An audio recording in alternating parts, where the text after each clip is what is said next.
This is UNN Urban Network News, national news and information for and about people of color.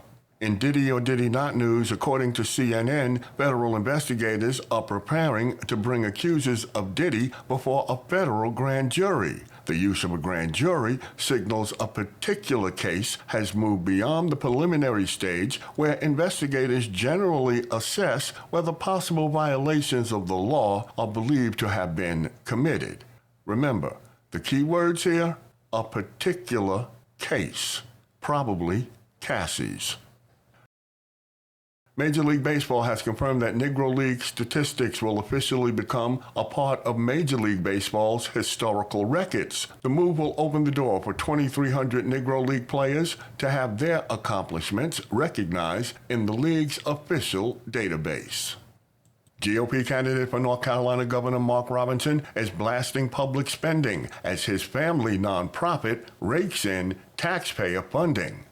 There'll be a hearing to determine if a black Missouri man who's been in prison for 33 years was wrongfully convicted. Well, after 33 years, if you're finally holding a hearing, that tells me he probably was wrongfully convicted. A black man who spent 12 years in prison for murder is suing Chicago police after being convicted on an eyewitness account from a blind person.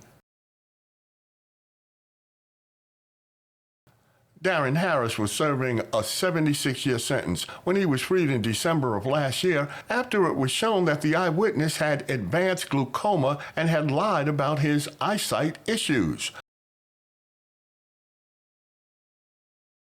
Despite being declared legally blind by his doctor 9 years before the incident, the eyewitness picked Harris out of a lineup and identified him in court.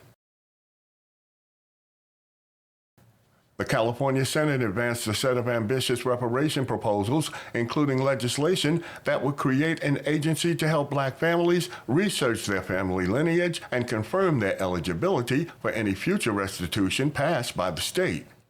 Georgia and national Republicans have no interest in Herschel Walker's return to politics since he flamed out in his Georgia Senate bid nearly 2 years ago, but they are interested in his leftover campaign cash. Walker is sitting on more than $4 million and seems to have no intention of using it to help the GOP or Donald Trump in November.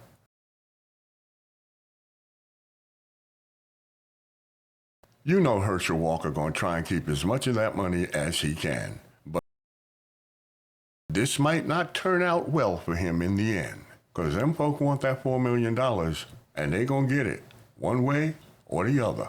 You've been watching UNN Urban Network News. For more national news and information for and about people of color, visit our website at myuitbn.com.